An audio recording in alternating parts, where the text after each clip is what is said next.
and welcome to Pale Blue Pod, the astronomy podcast for people who are overwhelmed by the universe but still want to be its friend.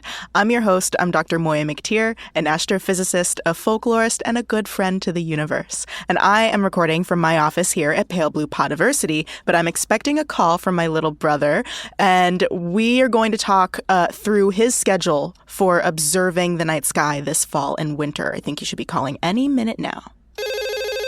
Noah, hey. Hey, how's it going? All right. How are you? How's the sky where you are? Honestly, pretty nice. Down here, it's thankfully not raining right now, so it's actually a pretty clear day.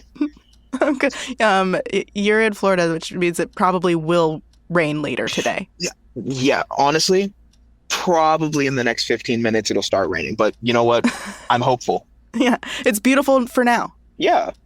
Nice. Is there anything else you would want people to know about you aside from the fact that you're my little brother? I mean, I know that's the most important thing. Yeah. But, I mean, I am a fourth year civil engineering student at the Florida Agricultural and Mechanical University. Sounds really official when you say the full name out like that. Yes. Listen, I take pride in my school. I love this place. Good. Cool. You do engineering. What type of engineering? So I do civil engineering. Technically, that's a little bit broad. Specifically, what I want to deal in is structural engineering.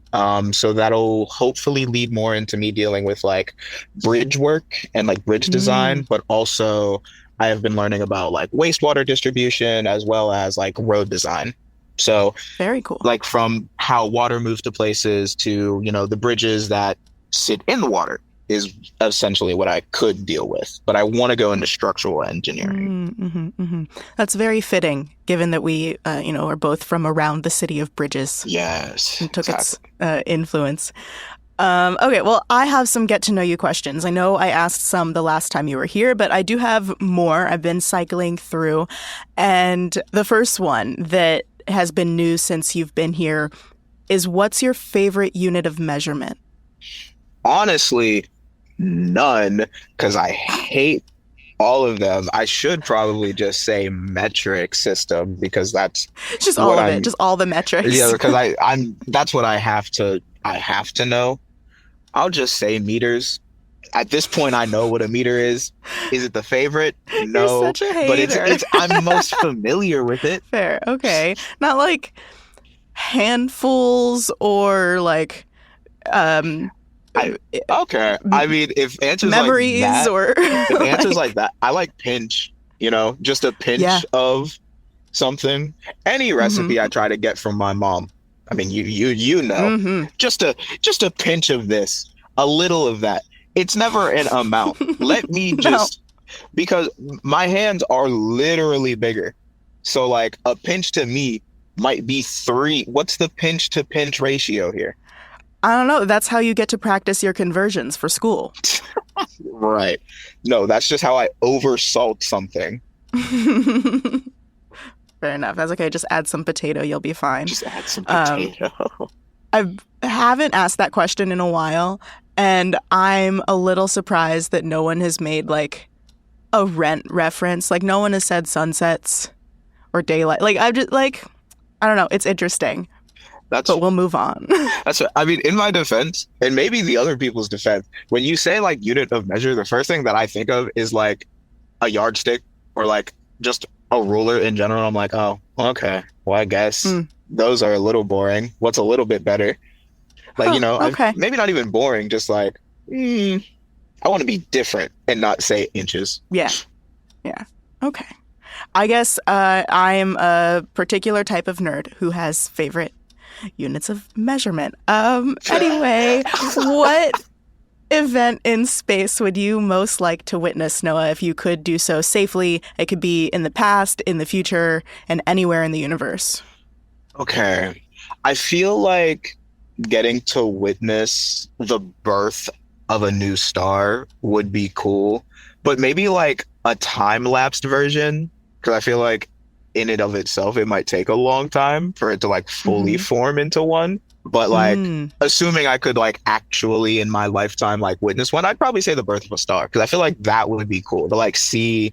I mean, would I be able to watch the particles kind of form together? Sure. Then, yeah, we can give you a special viewer. then yeah, like assuming I had the equipment necessary, then yeah, birth of star. That would be really cool Mm. to see. Yeah, and several stars are born in the Milky Way galaxy alone each year. Mhm. So it's not like you'll have to wait or travel far in time, but you will have to travel far through space, Yeah. like many And light yeah. years. And that's fine. We'll bring you back, I promise. Oh, thank you, thank you. Mm-hmm. So kind. I didn't realize the university offered this. Mm-hmm. Yeah, we'll do travel and lodging there and back. There No and reimbursements. We'll just do it up front. We have a university credit card. It's not that hard. It's really Huh. not. You know, my university. Can I transfer full time? Can I? Yeah. Just send over your transcripts. Yeah. We'll make it happen. Perfect. All right. Mhm. Next question. Next question. What law of nature would you change if you could? I like video games.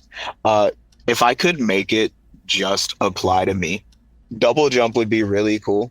What's that? Like just being able to jump in the air, even flight. Maybe I'll just say flight. If I could make it so that the laws of gravity didn't apply to me in certain instances, without harming me, let me just be able to manipulate gravity as I see fit. Let me lift a car with my finger. Let me jump over a mountain. Okay, no, I'm not trying to give you superpowers. You have to change it. The rule applies to everyone. The Where do rule you change applies to everyone. Oh, well, now that depends. You know that random feeling, like that random like sharp pain in your chest that makes you think like you're about to just die? Can we get rid of that? Like when you run real fast or something? Yeah, just like the Okay. sharp pain. What if we just got rid of that? Sure. No one feels pain in their chest. No one, And no one will know when they're in trouble to go to the hospital. no, like not if it's serious pain. Just that, Just mild pain. yeah, Okay. giving whack hits. It's all right. I'm springing these questions on you. That's okay. No one experiences mild chest pains anymore, and I think most people would thank you. And finally, since we're here to discuss the astronomical events that are going to be in the sky this fall and winter, I would love to know what your favorite holiday is in the fall or winter. Probably because I didn't celebrate it a whole lot as a kid. I do have a appreciation for Halloween because I feel like I always watched it from like a distance.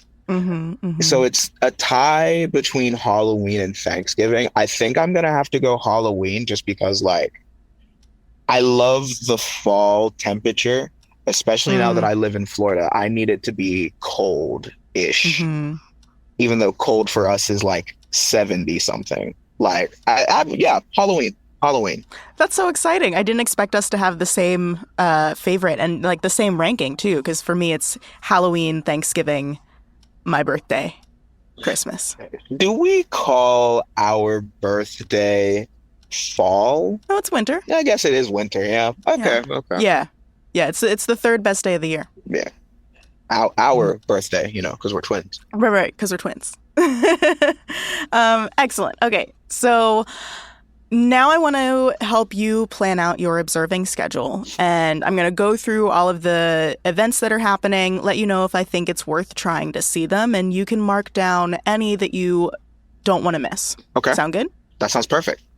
Great. Feel free to ask any questions along the way. Since we're starting with fall, I should tell you that fall this year is going to start in the Northern Hemisphere on September 22nd, but that is the start of spring in the Southern Hemisphere, so I'm just going to call it the September equinox, and that's on the 22nd. But I will give you a little bit of information. The day before, so still technically in summer, the last day of summer, we're going to have a partial solar eclipse. Very exciting. Ooh. The moon is going to cover 76% of the sun, but because solar eclipses are a lot less egalitarian than lunar eclipses, you can only see this from New Zealand, Antarctica, and the southern Pacific Ocean. So, the Kiwis and the penguins are going to be really loving that eclipse. Be sure to wear eclipse glasses to be safe. I think I might be a little busy unfortunately. Okay. You can't make a 24-hour flight to go to New Zealand? I would love to. I truly would love to, but I think I am busy that day. What day did you say it was again?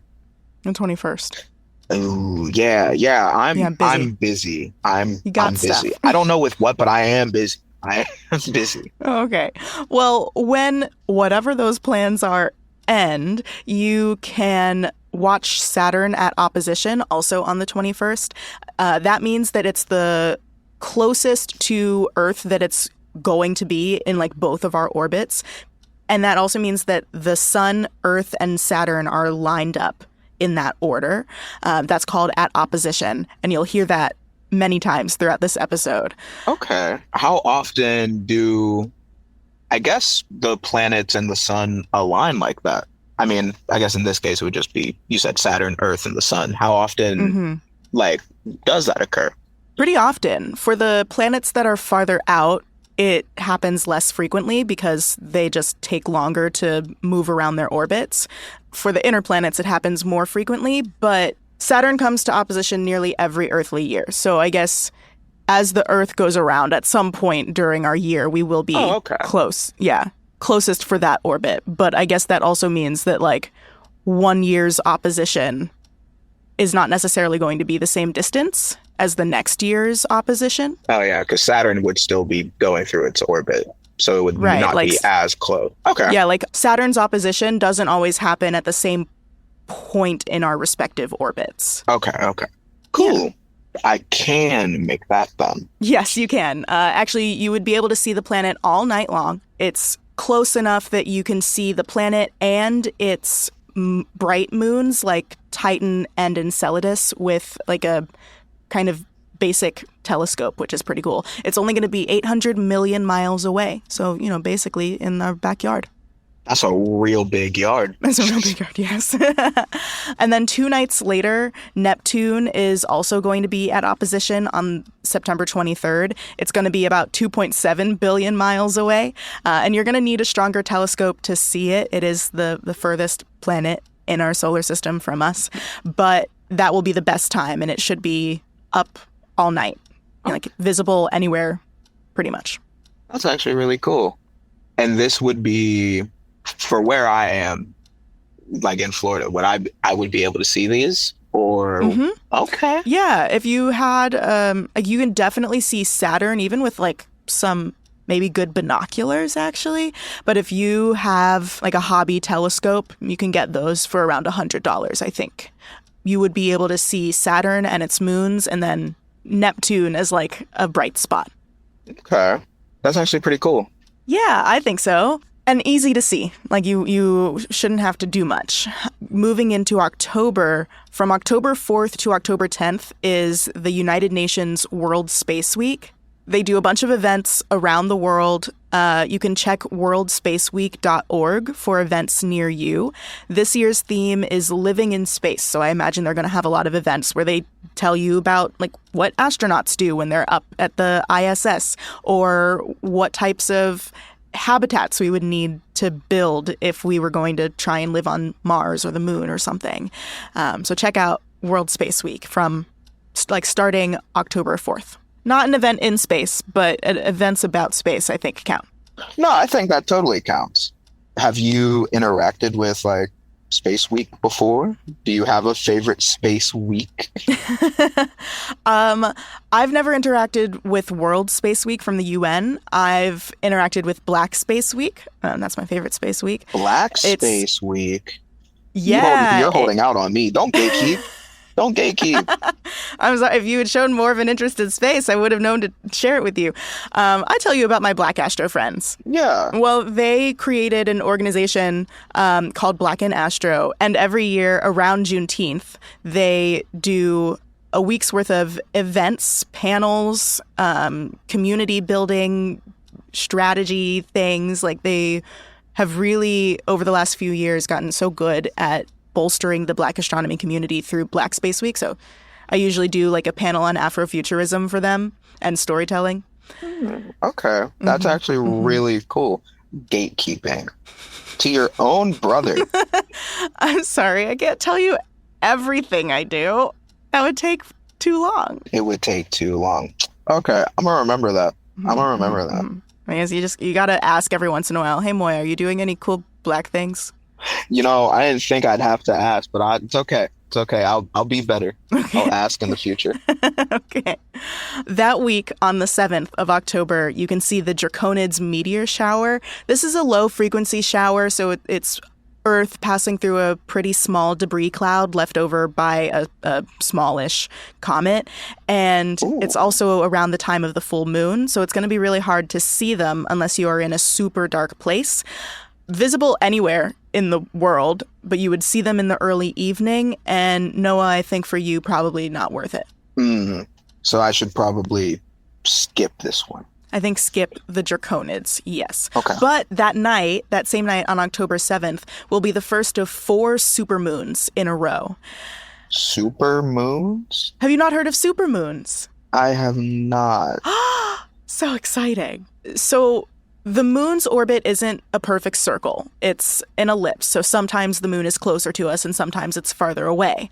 But that ellipse also rotates. So the closest point that the moon is to the Earth isn't always at the same position. Does that make sense? Yes, I'm following so okay, far. Cool. So for a full moon, that means the moon is on the opposite side of the Earth from the sun, so that the full face of the moon is illuminated. And if the full moon coincides with the moon's closest approach to Earth, we call this perigee, then you get a supermoon, where because the moon is a little bit closer than it is on average, the moon looks bigger and brighter. So it can be up to 15% bigger and 30% brighter than the dimmest full moon when we see the full moon at its furthest point from Earth. Okay. I like that. Mm-hmm. Yeah. Supermoons, that's kind of a fire name. People make a lot of fun of them because I think they make big news headlines every time they come up. They happen about once a year, but they usually come in clusters, so you get 3 or 4 months of supermoons in a row because it's when the moon is like near that perigee point. And I think people just get sick and tired of hearing that there's a supermoon, and then to some people it might not look that much bigger because it really is only going to be a few percent bigger. I mean, still though, that sounds cool. Yes. Yeah. And the biggest, brightest supermoon of this bunch will be in November. November. I want to say November 5th. Okay. I hope that now that we've talked about it and your phone has heard us talk about it, honestly, I hope that you get a lot of supermoon content or something. I really do feel like I don't ever remember looking at things like online or texting about it, but like I will say something in a conversation and all of a sudden all of the ads are tailored. I'm not calling anybody out specifically, but that's a curious thing. It really is. to the people making the tiny microphones in our phones.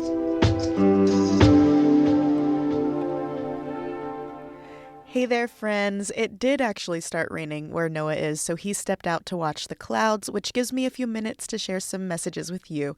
The first is a thank you to all of my patrons. As an independent podcaster, it would be really hard to make Pale Blue Pod without your support, so thank you so much. And I want to give a special shout out to my sun-like stars, Scott Reynolds, Tom T., Nicole Bartlett, and Ashley Shambo. Thank you so much, my golden friends. And I would like to welcome my new pre-main sequence stars, Cindy, Jacob, and Wayne. Welcome to the club. I hope you enjoy that deuterium fusion that you're starting in your core. If you are not a patron, but you would like to be, because you'd like to support this indie podcast and hear your name on the show and make it onto my patron star chart and get research notes for most episodes, you can do that for $5 a month at patreon.com/palebluepod. You can also make a one-time donation as a supernova in the Pale Blue Pod sky. That's at the PayPal link in this episode's description, because I know a recurring payment isn't for everyone. And if you can't support financially at all, I understand. That's okay. I love you and you're still space. The best way to help the show grow is actually to get more people listening to it. If I get more download numbers, then that just spells out more success for the show. So if you want to take a link to an episode that you enjoy and send it to someone who you think would also enjoy it, I would appreciate that so much. Make listening to Pale Blue Pod a group activity, and we can get more people to be friends of the universe. My next message is about Multitude, the collective of independent podcasts that I'm a part of, and I'm here to tell you that the Multi-Crew Drive is back. If you're not familiar, the Multi-Crew Drive is our way of saying thank you for supporting Multitude through our membership program, The Multi-Crew. This is how we make a sustainable living in independent media, which is really hard, and your support of the Multi-Crew lets us do all of the things that capitalism usually makes us stop doing, like experimenting, learning, making art, and sharing our knowledge with others in a way that we define. So from now until September 26th, we are saying thank you to our Multi-Crew members and our community at large. We're hosting community events on Twitch, giving away cool prizes, and members of the Multi-Crew will get 6 brand new exclusive bonus podcast episodes. For example, you can hear me and editor extraordinaire Misha discussing the world building of the movie Sinners. It's an exo-lore reprise. It's very exciting. Or you could also listen to Medieval Battlefield ASMR from Claire Aubin, or the return of fan favorite Beginner's Potluck, where we have a cooking advice show, but you only get that if you join the Multi-Crew. Multitude helped me start Pale Blue Pod, and having a community of podcasters to brainstorm and collaborate with has been super awesome. So I love Multitude, and I think you will too. We have so many cool things to share with you as a big thank you for supporting Pale Blue Pod. So follow us on socials at Multitude Shows to hear all about the events, the giveaways, and the bonus content. And you can also head over to multitudeshows.com to sign up and get those new exclusive podcast episodes today. Joining the Multi-Crew at any level helps us here at Multitude work on new and exciting projects, and it gets you access to some awesome, cool rewards. Plus, if you join on an annual plan, you can get 2 months for free right now. So head on over to multitudeshows.com, where you can sign up to support Multitude today, and thank you in advance. All right, my final message is to check out That's a Lot. It doesn't cost you any money. You can watch it on YouTube, TikTok, or Instagram. And episodes 8 and 9 are out this week. I hope you enjoy them. I certainly did. Noah's back, and he sent me some nice lightning videos because he knows I really like those. But let's get back to these sky events. And then on October 21st into the 22nd, we have the Orionids meteor shower. Orion is my favorite constellation. Anyone who's ever seen my clavicle knows that. Is there like a less weird way to say that? I don't know. I don't think there's any way to, like, I thought you were going to say, like, anyone who knows me knows how much I love it. And then you were like, yeah, anyone who knows my clavicle. Well, yeah, I'm like, I have the tattoo of Orion, and like, I didn't want to say chest. No, that's valid. I get where you're coming from. Thanks, I tried. Anyway, the Orionids meteor shower it's not the biggest meteor shower. You only expect like a couple dozen, I think, meteors per hour, but it's going to have really good viewing conditions because the moon's not going to be very bright. It's coming from the constellation Orion, which you can see all over the world. So if you go outside just after midnight and you're in like a darkish place, you should have pretty good odds of seeing some meteors that night. Okay, cool. So this one is worth going to. Yeah, I'd say on the 21st, go out and try and see some meteors after midnight. After midnight, okay. Yeah, when the Earth is pointed away from the sun, so you're getting the least amount of ambient light, that's when you want to see it. Noted. And then a week later, on October 29th, Mercury is going to be at its greatest eastern elongation. This means that the angle between Earth, Mercury, and the sun is the biggest angle that it's going to be for a while. This means that Mercury, because it's so close to the sun, it's usually pretty hard to see. But when it gets to that large angle separation, it means that Mercury rises like the highest above the horizon that it will. And so for eastern elongation, that means it's going to be the highest above the western horizon just after sunset because it's like following the sun. Ooh, okay. Later on, after Mercury does half of its orbit, so like a month and a half later, you'll see Mercury at its greatest western elongation. So we'll get to that in like December. Okay. Now we're going to go into November. On November 4th into the 5th, we have the Taurids meteor shower. I want you to notice that this meteor shower comes from the Taurus constellation, and you can see it in November, which is 6 months after Taurus zodiac season. Like they're born in April and May. And I just like pointing that out because it illustrates that whatever your birth sign is, you cannot see that constellation in the sky on your birthday. You have to wait 6 months to be on the other side of the sun to see that constellation. That's so unfair. That's actually so unfair. But it has to do like with the special connection that the sun has with that constellation when you're born. So I guess. Yeah. It's because many cultures have been very sun focused.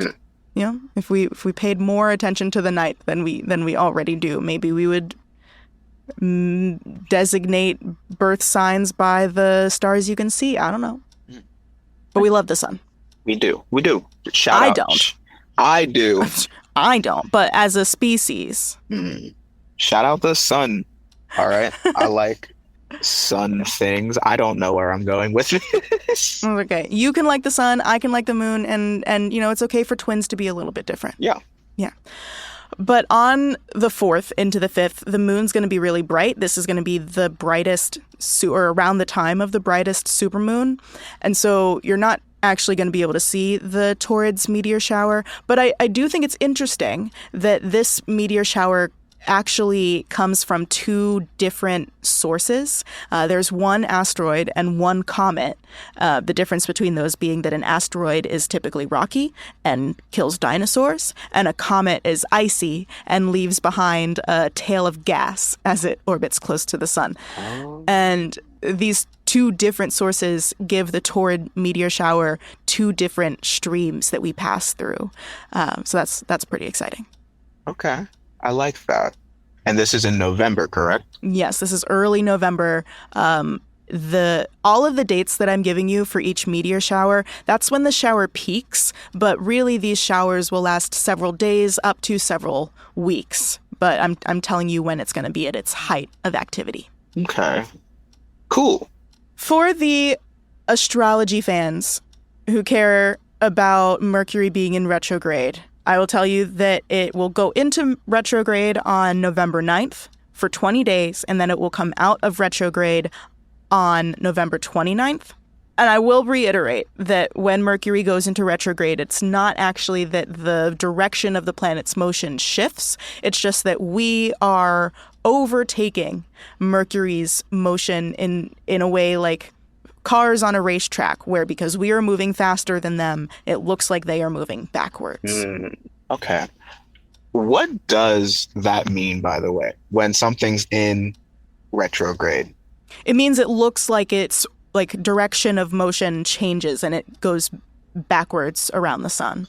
But all of the planets in our solar system have prograde motion, so we are all orbiting in the same direction. But because we orbit at different speeds, and sometimes we're on different sides of the sun, it can appear, like through an optical illusion, as if some of the planets are moving backwards. Oh. Yeah. Oh, okay.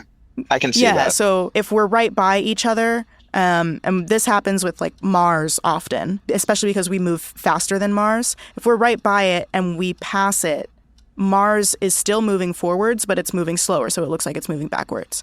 If we are on the opposite side of the sun as something, we probably won't be able to see it very easily, but we are technically, like, it seems like we're moving in opposite directions because we're at different phases of our orbit. Okay. Because some of these are just things like you hear them said, but I've never like really like thought much about it, if I'm being honest. So it is kind of cool to like finally get some context on like what some of these things mean. And I know to you, they're probably like really simple answers, but for me, I'm like, oh, okay. And it's good for me to remember that because it's hard to remember what it was like to not know something once you've known it for so long. So this is why I love having conversations with non-astro people. Yes. Okay, so that's Mercury retrograde. I don't know what that means for astrology, but if it matters to you, you've been warned. On November 17th into the 18th, we have the Leonids meteor shower. This is going to be pretty good to see. The moon isn't going to be that bright. It's only going to be a crescent moon. So after midnight, if you want to go out in a dark spot and see the Leonids meteor shower, you'll probably see about 15 meteors per hour. Oh, is that a lot? No, there are better ones. Okay.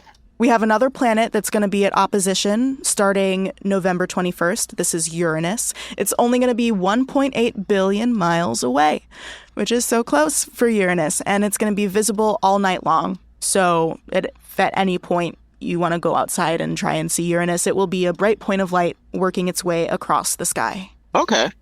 That's actually really cool. And you said that was in November 21st. 21st. My bad. Mm-hmm. All right. And then... Special thing. On November 23rd, Saturn's rings are going to seem like they disappear. Saturn got divorced? Oh no. What happened? It's getting separated. The rings will come back, but as Saturn goes around its orbit and as our orientation towards it changes, sometimes the rings are more face on. So it's like Saturn's in the middle and the rings are around it and we can really see them well. Okay. And other times it's more like they're edge on, where we can only see the skinny side of the rings. And the rings are so thin. It's like when Shaggy from Scooby-Doo hides behind a light pole. The rings are so thin that they seem to disappear in that orientation. Yeah. Okay. I was about to say they can't do that. Was, I don't know who is married to Saturn, but that's like the power couple. They can't do that. No, it's okay. They're just taking some space. But they're gonna disappear for a couple years. Oh, you weren't doing a joke just then. Oh, okay. No, I really wasn't. I thought you were making a space pun just then. Okay. Oh, no, I'm just that unintentionally witty. Yeah, Saturn is going to take its time turning back to that face-on orientation. And so by 2032, we'll be able to see the rings fully again. But it's going to take, over a year for us to really start to see the rings again. Wow. Yeah. Okay. This actually happened to Galileo and other astronomers who saw Saturn, and sometimes the rings would be there and other times they wouldn't, but it's just because the orientation kept changing. I can only imagine what their thought process was at the time. Yeah, especially because they didn't know what rings were, so they thought that they were like moons. The gaps between the rings just looked like blobs, and so they assumed those blobs were like moons. Oh, okay. Or other little planets. Yeah. Maybe I don't appreciate astronomy enough. Maybe I should look into this stuff more, because it's I feel like I'm getting very base level stuff, but it sounds so interesting when I hear you talk about it. Oh, good. Didn't you take an astronomy class? I did, and I passed it. I have my notes, but that. I passed the class. Okay, yeah. Nothing more needs to be said. You passed the class. Mm-hmm. That's what matters. Yes. Yeah, so, say goodbye to Saturn's rings if you want to before November 23rd. So when Saturn is at opposition, when it's close by, right before the September equinox, say goodbye to its rings. We're not going to see them for a while. That's sad. Yeah, it's okay. Everyone needs a rebrand every once in a while. That, I guess. Okay, so we're going to move into December now. I did tell you about Mercury at greatest eastern elongation before, and I warned you that it would come back again at its greatest western elongation. Right. So this is when Mercury is highest above the horizon, but at the opposite time, so just before the sun rises, because it's like Mercury is leading the sun this time. Oh, so that's why you were saying. All right, I'm following you so far. Mm-hmm, mm-hmm. And this is about a month and a half after the eastern elongation, and that's because it's half a Mercury orbit. Mercury orbits every 90, I think it's 88 days. Oh, wow. Okay. So you can really see like the timing play out, which is nice. Like these are real observations that you could do if you had enough time to sit and stare at the sky and actually track this stuff for a couple of years. You would also find the same patterns that that like astronomers a few hundred years ago did. That's honestly so awesome. I live in my first apartment now where I can see the motion of the sun over the course of the year. Like I see it moving north and south, and I see it setting behind different buildings over the course of a year. And I knew intellectually how the sun worked and like how our axial tilt worked, but it's another thing entirely to like see it with your own eyes. That's true. The trees were always blocking me before. That's fair. For me, in my apartment, I face, unfortunately, like my windows, it's like east to west. So I don't really see a whole lot other than like the start of the day on one part of the house and the end. People say southern exposure is really good. Well, I guess you're down there. You're in Florida. You get plenty of sun exposure for plants. What am I talking about? Never mind. So I will be, because we'll be visiting each other in Yes. December. So is there going to be anything that we can see together? That's a great question. On December 13th, going into the 14th, we see the peak of the Geminids meteor shower. This is one of the brightest and most active showers of the entire year. You can expect to see about 120 meteors per hour. That's why I said 15 isn't much. Yeah. Okay. Yeah. It's definitely not. You can see them anywhere. They can appear from pretty much anywhere in the sky. Best viewing is going to be after midnight. And so when you're here, the Geminids won't be peaking, but like they'll still be happening. We could try and see them, but in New York, it's not really worth it to try and see meteors. I guess that's fair. Light pollution, man. Yeah, the light pollution here goes crazy. Okay. It was worth a shot. I was curious though, because it would be nice. But that means that you and Jasmine should go see the Geminids. Okay.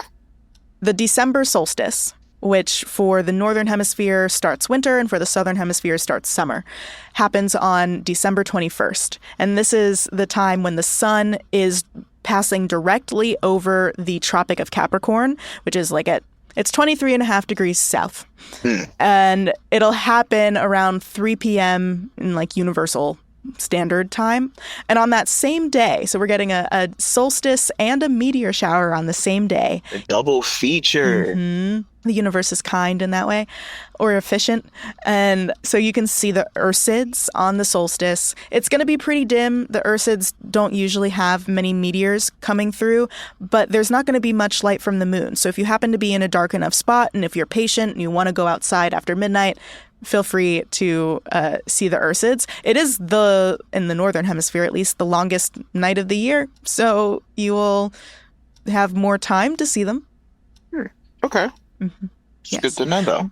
But I would honestly wait until the quadrantid meteor shower. This is happening January 3rd into the 4th. That's when it peaks. And you'll see up to 40 meteors per hour. So a better chance. But there is going to be a full moon. So a little bit tricky. And I think that is the last of the supermoons, the full moon in January. On January 10th, we have Jupiter at opposition. It's going to be less than 300 million miles away. So close.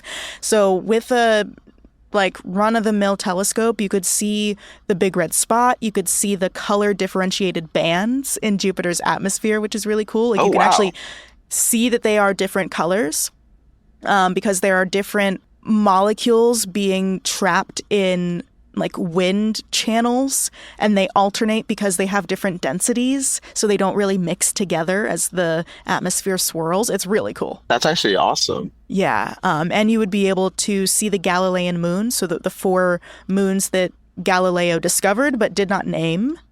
You'd be able to see those with a telescope at home. Nice. Then the rest of January is pretty boring. We don't see anything until February 17th when we have an annual solar eclipse happening. So because there were just supermoons, we know that the moon's closest approach is near the side away from the sun, because that's like where the full moon would be. Okay. And if that's the case, then we know that like around that time, the moon's farthest approach is going to be between the Earth and the sun, right? Like it's opposite. Okay. Does that make sense? No. Okay. So if the moon's orbit is like egg-shaped, Okay. and the point of the egg is opposite the sun, Okay. that means the round part of the egg is facing the sun, right? Yes. Okay, great. The round part of the egg is where the moon is farthest away from the Earth. Oh, okay. Yeah. I got you now. Great. And so when the moon is between the Earth and the sun, that's going to be a new moon. That's also the only time you can get a solar eclipse. But because the moon is at its farthest point, we call this apogee, or it's like near it, the moon isn't close enough to us to be the same angular size as the sun. So you don't get a total solar eclipse, and you get an annular solar eclipse where the sun and the moon line up perfectly, but the moon looks too small, so you get this ring of light around it. It's also called a ring of fire eclipse. Oh, okay. I've actually never seen an eclipse in person, so that's actually kind of cool to think about. Just because I was young for a lot of them, and then when I was finally old enough to start like going to them if I wanted to, like I didn't have the time. So now, like, I'm kind of hitting the stage where I have enough time on my hands that I could. So where would be, like, the most optimal place to go? Well, if you're going to travel to see something, you should do it for a total solar eclipse instead of an annular eclipse. Okay. Like, a total is just a completely different experience. There's not going to be another one in the U.S. until 2045, I think. Oh. But there will be one somewhere in Europe next year, I think. And I'm really excited for the 2027 total solar eclipse over Egypt. Ooh. Yeah. The backdrop, that would be pretty cool to see, actually. Yeah.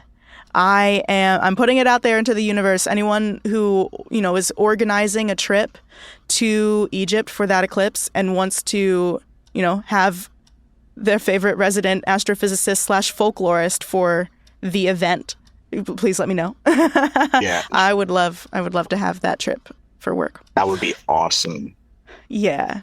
I've actually never seen an annular eclipse, but they should be really cool to look at. You definitely need eclipse glasses to see them because they're still going to have much of the light of the sun blasting into your eyes if you look up at it. But it should be visible in Antarctica and the South Indian Ocean. So probably not going to see it anyway. Yeah. I'm a little busy that day too now, actually. I just checked my schedule. Yeah, too busy to sail to the South Indian Ocean. Just a little bit. Makes sense. Just a little bit. Okay. And then in March, on the 3rd, we have a total lunar eclipse, which is very exciting. This is when the Earth is between the sun and the moon, and the Earth's shadow is being cast on the moon. We love lunar eclipses because pretty much half of the Earth can see them at a time instead of a very narrow band like 100 miles across for a total solar eclipse.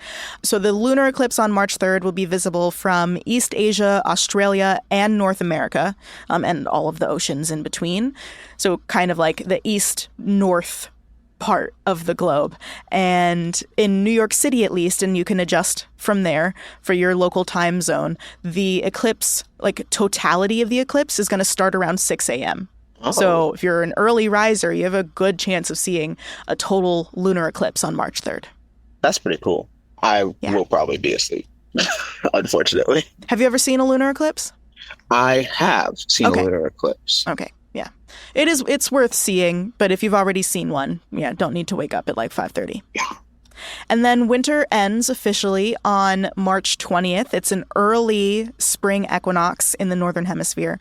So yay for us. Sorry in the south, your summer ends early, but like your winters are more mild, so I don't feel too bad. Yeah. They'll be okay. Yeah. And that's what you can expect to see in the sky. Is there anything that you are excited for or most looking forward to, Noah? Definitely the solstice on December 21st. That'll be cool. I Mm. want to check out the Orion asteroids, or Yeah. meteor shower, rather. I guess that's more accurate, right? Yes. That'll be cool. I would have let it rock, though. Oh, okay. Thank you. But no. I'll be accurate. I am most excited to see the Orion meteor shower. I think that will be really cool. I think there's a couple places. You had mentioned one of the events in October. I think I'll be interested in going to one of those as well. It'll be like a nice, honestly, I could set it up like a romantic date almost. That would work. Yeah, she'd love that. Yeah. What about you? Which ones do you think you'll kind of go out of your way to pay attention to or keep up with? I think I might be traveling around the time of the Geminids to a place that's dark enough to see them, which would be really nice. So, because I've never really intentionally watched a meteor shower before, so that'll be good. All right. That's nice. I'm already like trying to think of like locations I could do it at, because the city that I live in isn't super lit up all the time, and there's like a couple like parks where it's dark enough to see stars, so I might have a chance. Yeah, definitely try it if you can. Yeah. Awesome. Thank you. This was actually really cool. Obviously, I don't keep up with like a lot of like astrology or astronomy really. So like getting knowledge on like, oh, that's what they mean when they say this, and having like your expertise on it, that was cool. But also to like hear about all the different like, it sounds stupid to say space events because it's not like it's a show being put on for us, but like just the cool things that like we can witness that space has to offer. Yeah. I like it a lot. Yay. I'm glad you liked it. I'm glad that you have some things on your calendar now. And listeners, hopefully you also have some things on your calendar. Listeners, no matter what's above you in the sky right now, you are space. Remember that. Bye. Bye, guys.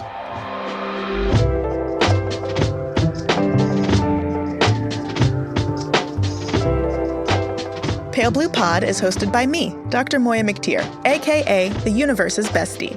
I created the show with original co-host Corinne Caputo, a comedienne extraordinaire, and help from the Multitude Productions team. Our theme music is by Evan Johnston, and our cover art is by Shay McMullen, and our audio editing is handled by the incomparable Misha Stanton. I am Go Astro Mo everywhere online, and you can stay in touch with the show and the universe by following Pale Blue Pod on Instagram or checking out our website, palebluepod.com. We are a member of Multitude, an independent podcast collective and production studio.